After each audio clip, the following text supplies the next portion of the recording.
सबको जय मसीह की। आज हम जो है प्रभु के कुछ वचनों पे ध्यान देंगे। हम जो है मत्ती का किताब उसका 7 अध्याय उसका 21 वचन से लेके 27 वचन तक ध्यान देंगे। तो शुरुआत की 21 और 22 और 23 वचन में एक बात है जो हमारे आगे के वचनों के बारे में हम उसके द्वारा समझ सकते हैं। तो यीशु मसीह जो है यहाँ पे क्या कर रहे हैं, या बहुत से लोग जो है प्रभु करके प्रभु के नाम को लेकर काम करते हैं, परंतु यीशु मसीह क्या कह रहा है, वो सब लोग स्वर्ग नहीं जाएंगे।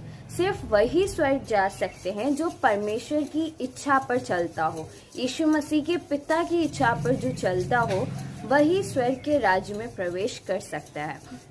तो उसके बाद जो है वो लोग जो है प्रभु करके बुलाते हैं।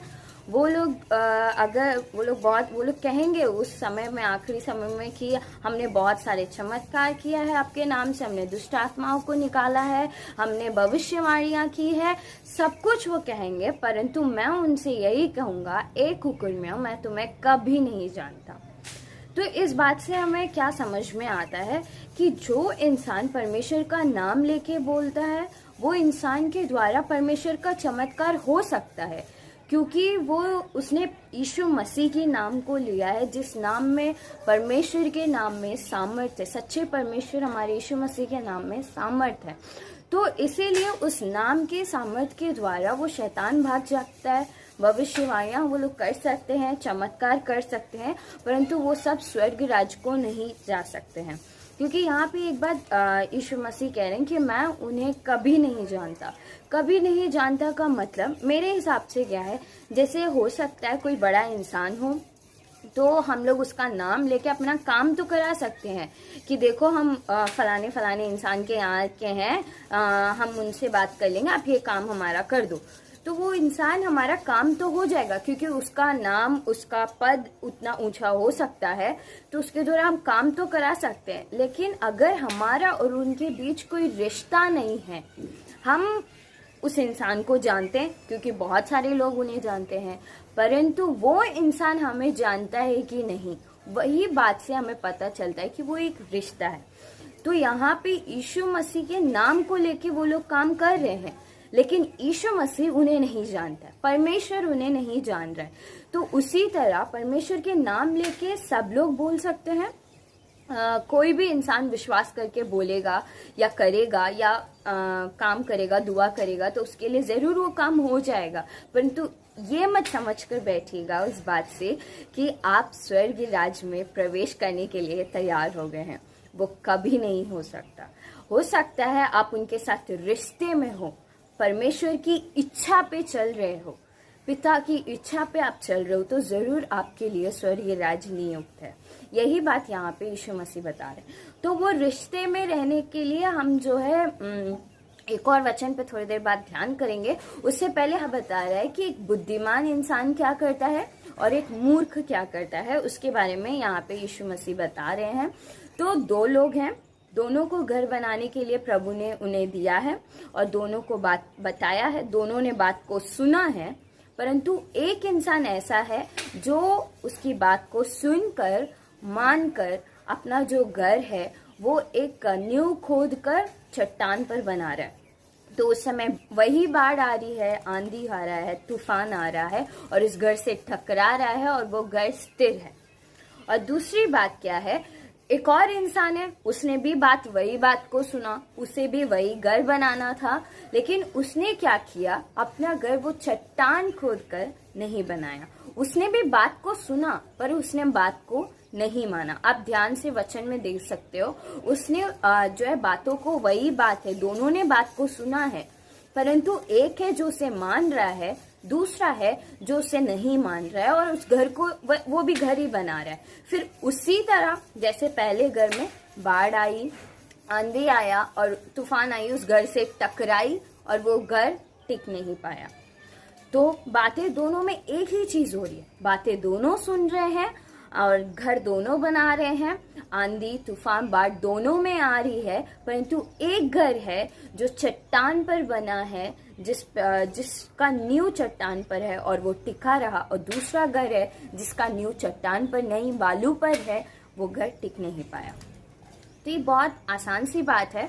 बचपन से हम लोग इस कहानी को सुनते आ रहे होंगे, जहाँ तक संडे स्कूल में, वीबीएस में बच्चों को ये बात सिखाई जाती है कि बुद्धिमान मनुष्य ऐसा होता है, मूर्ख मनुष्य ऐसा होता है। वो एक बालू पे घर बनाता है और एक चट्टान पर घर बनाता है।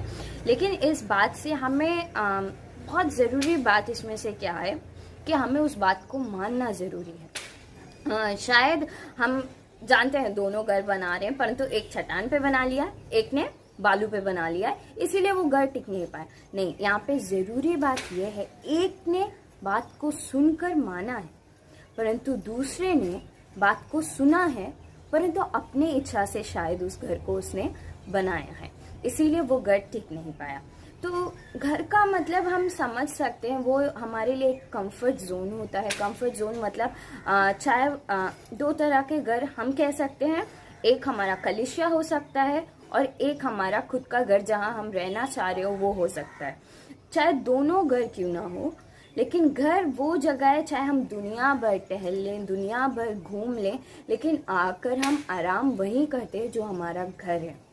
तो वैसे ही हम पूरे हफ्ते कुछ भी कर लें, या हम कहीं भी सेवा में जाएं, या हम किसी भी जगह पे जाएं, हम आखिर आकर अपने कलिसिया में रुकते हैं। हम आकर अपने कलिसिया में वक्त बिताते हैं, परमेश्वर के साथ एक और बार मौका, एक और बार जुड़ने के लिए और जानने के लिए हम कलिसिया में आके उपस्थित होते हैं, एक दूसरे के साथ बात करते हैं, प्रभु के बारे में हम और जानने की कोशिश करते हैं।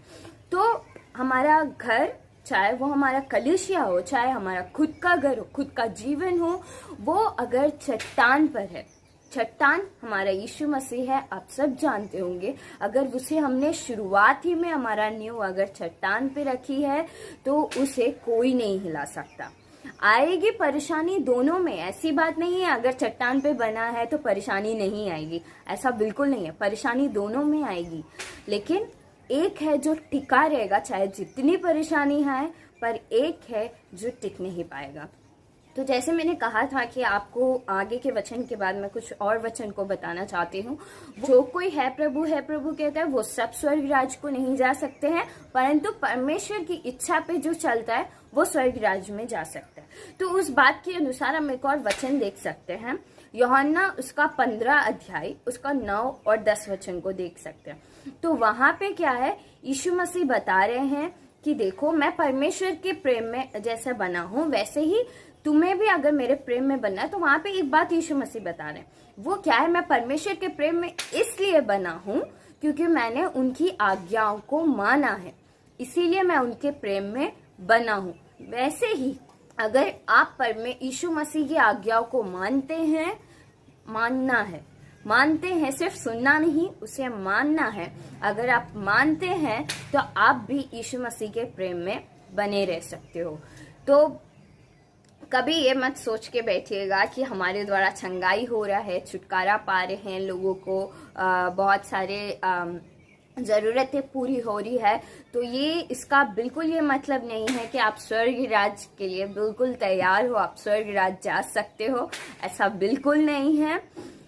आप स्वर्ग राज तभी जा सकते हो जब आप खुद को देखो कि मैं सिर्फ बातों को सुन रहा हूँ या मान रहा हूँ, क्योंकि बातों को हम मानेंगे तभी वो हमारे कार्य में आएगा।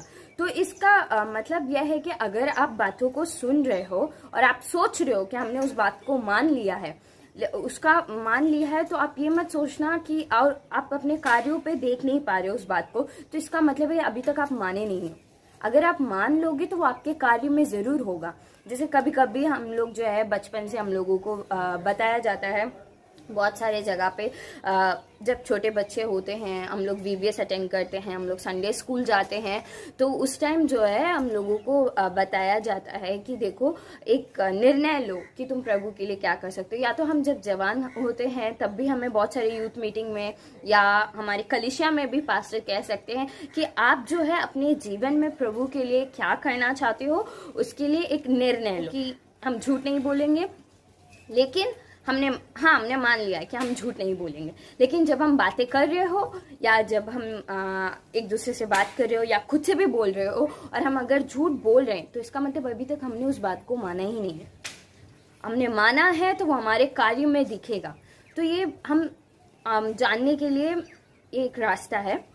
तो इसलिए आप क्या आपने मान लिया है तो आप देखो आपके कार्य में है कि नहीं। अगर आपके कार्य में नहीं है तो शरीर को, आत्मा को बताओ, या तुमने अभी तक माना ही नहीं है, तुम्हारे कार्य में दिख ही नहीं रहा है, तो कैसे मान लिया तुमने। ऐसे बताकर आप एक और बार उसे उकसा सकते हो। ठीक है, तो यहाँ से हमें 2 बात पता चलती है। सबसे पहला, परमेश्वर के साथ हमारा रिश्ता रहना जरूरी है। सिर्फ नाम लेना जरूरी नहीं है, उस रिश्ते में जुड़े रहना जरूरी है। उस रिश्ते में हम तभी जुड़ पाएंगे, उस प्रेम में हम तभी जुड़ पाएंगे जब हम उनकी आज्ञाओं को मानेंगे। यीशु मसीह कह रहे हैं, मैं खुद परमेश्वर के प्रेम में इसलिए बना हूं क्योंकि मैंने उनकी आज्ञाओं को माना है।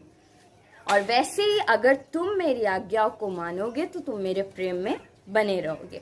और जैसे दूसरी बात हमने देखा, वो बुद्धिमान मनुष्य और निर्बुद्धि मनुष्य, तो उस हिसाब से हम एक और वचन देख सकते हैं। नीति वचन का 24:3 में लिखा है कि हम बुद्धि से घर तो बना सकते हैं, परंतु हमारा घर जो है समझ से स्थिर रहता है। बुद्धि के साथ हम घर बनाने तो चले जाएंगे, लेकिन हमारा घर स्थिर तभी रहेगा जब हमारी समझ होगी, और वो समझ हमारे मसीह के साथ हमारा होना जरूरी है। तो जब तक हम उसके रिश्ते में ही नहीं रहेंगे तो हम उन्हें समझ नहीं सकते। किसी इंसान का हम नाम तो लेके बोल सकते हैं, परंतु उस इंसान के साथ हमारा रिश्ता नहीं, बातचीत नहीं, वो इंसान हमें जानता नहीं है, उसने कभी देखा नहीं, हमने उनसे बातचीत नहीं की, तो हम उस इंसान को समझ नहीं सकते। तो हमारा घर कैसे स्थिर रहेगा। तो रिश्ते में जब हम रहेंगे तभी हम उस चट्टान के बारे जान पाएंगे, तभी तो उस चट्टान को खोदकर हम अपना घर बना सकते हैं। तो इसीलिए जरूरी है कि हम परमेश्वर के साथ रिश्ते में रहें। रिश्ते में हम तभी रह सकते हैं जैसे हमने यूहन्ना 15 उसका 9 और 10 देखा था, उसकी आज्ञाओं को मानकर उसके प्रेम में बने रह सकते हैं। और दूसरी बात कि हमारा जो नींव है, हमारा जो नींव हम डाल रहे हैं वो हमेशा हमारे मसीह चट्टान पर होनी चाहिए। अगर ये दोनों बात हमारे साथ है तो हमें कोई नहीं हिला सकता, चाहे दुनिया की कितनी भी आंधी आ जाए, कितनी भी तूफान आ जाए, कितनी भी परेशानियां आ जाए, हमें कोई नहीं हिला सकता। ऐसा नहीं है परेशानियां नहीं आएंगी, परेशानियां दोनों में आएंगी, चाहे वो बुद्धिमान हो चाहे वो मूर्ख हो, दोनों में आएगी। ऐसा मत सोचना कि आप बुद्धिमान हो तो आपके ऊपर कोई परेशानी नहीं आएगी, ऐसा बिल्कुल नहीं है। वचन बता रहा है दोनों पे आंधी आ रही है, दोनों में तूफान आ रहा है, लेकिन बाढ़ दोनों में आ रही है, पर टिक एक सकता है, एक टिक नहीं पाएगा। बस इतना ही फर्क है। ऐसे मत सोचना परेशानियां आ रही है तो इसका मतलब हम प्रभु के साथ नहीं है क्या, ऐसा बिल्कुल नहीं है। परेशानी आ रही है तो आपके लिए एक मौका है, खुद को आप खोजो, खुद को आप जानो। तो प्रभु के लिए लाख लाख धन्यवाद, इस वचन के लिए धन्यवाद। मेरे ख्याल से आपको अच्छे से समझ में आया हो। सबको जय मसीह।